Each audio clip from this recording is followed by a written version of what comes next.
Luke Taylor here with your Whale Sports video update, and it's been a few days, but we're finally back and on track. We had the boys game last night, and they lost their first game in the state of Washington in their last 8 tries. They had won 7 in a row against conference opponents, but they finally fell last night, 75-73. If you missed the game, it was a great one. We had that call, John and I, on the Whale broadcast, but the boys are going to look to bounce back later this week against Blaine on Thursday. We don't have that game, but we will have the girls' game against Blaine on Friday. So the girls host Blaine, and man, what can you say about the job Coach Ken Welk has done here with the Anacortes girls basketball team? They have won 8 in a row. They beat Baker last night, 41-26.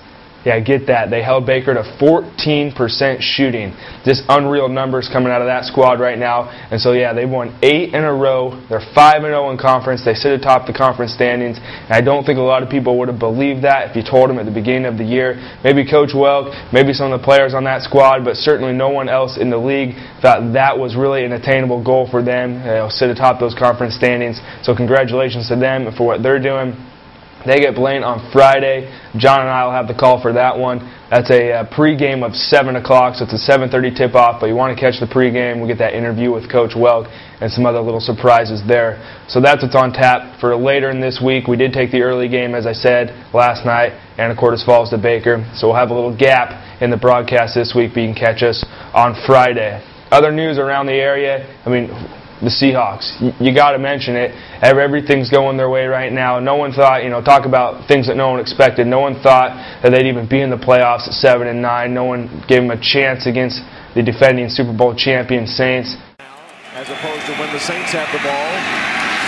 Oh, look at this run. What a run. Marshawn Lynch. Still on his feet. Has blockers now. He's dancing his way for the touchdown. But they just keep exceeding expectations, and I love what Matt Hasselbeck said yesterday.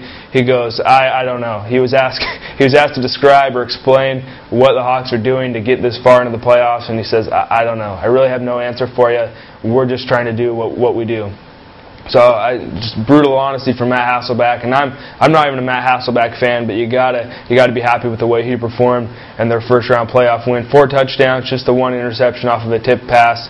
So give it up for the Seahawks. That's the big news around the area right now. That and the weather. So anytime the Seahawks are as big a deal as Seattle Metro snowfall, big things are popping down there in Seattle.